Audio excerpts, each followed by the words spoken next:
आपने मौद्रिक नीति समिति अर्थात एमपीसी का नाम अवश्य सुना होगा। यह 6 सदस्यीय कमेटी होती है जिसके हेड या अध्यक्ष जो होते हैं आरबीआई के गवर्नर होते हैं। वर्तमान में गवर्नर कौन है? संजय मल्होत्रा जी हैं। तो इसके 3 सदस्य आरबीआई संबंधित होते हैं और 3 सदस्य जो है वो सरकार के द्वारा नियुक्त किए जाते हैं।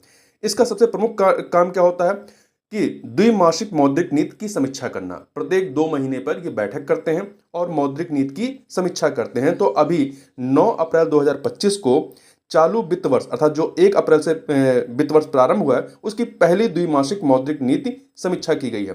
तो इस बैठक की जो महत्वपूर्ण बातें हैं उसकी यदि बात करें तो इसके तहत जो फैसले लिए गए हैं तो लगातार दूसरी बार प्रमुख ब्याज दर जो रेपो रेट होता है उसको 0.25% घटा करके 6% कर दिया गया है।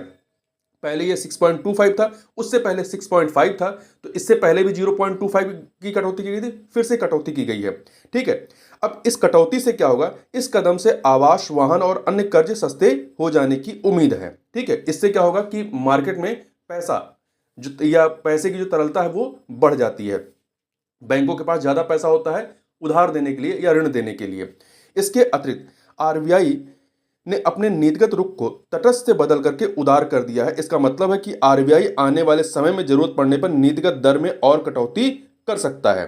ठीक है, यहां ध्यान रखिएगा कि जो रेपो रेट क्या होता है, रेपो वह ब्याज दर है जिस पर वाणिज्यिक बैंक अपनी तात्कालिक जरूरतों को पूरा करने के लिए केंद्रीय बैंक से कर्ज लेते हैं।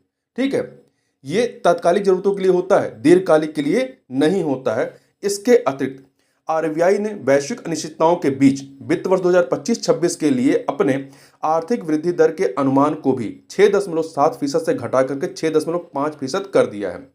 इसके अतिरिक्त महंगाई के अनुमान को 4.2% से घटा करके 4% कर दिया है। इससे खुदरा महंगाई का अनुमान आरबीआई के लक्ष्य के अनुरूप आ गया है।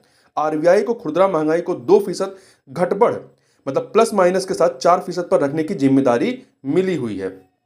आरबीआई ने नीतिगत दर में कटौती ऐसे समय की जब अमेरिका को निर्यात किए जाने वाले भारतीय उत्पादों पर 26% का अतिरिक्त शुल्क लगाया गया है।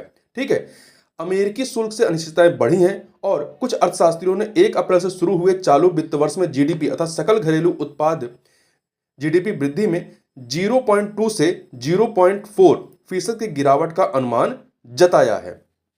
तो इन बातों को याद रखिएगा कि मौद्रिक नीति समिति क्या होती है और जो अभी बैठक हुई उस बैठक में क्या क्या फैसले किए गए हैं।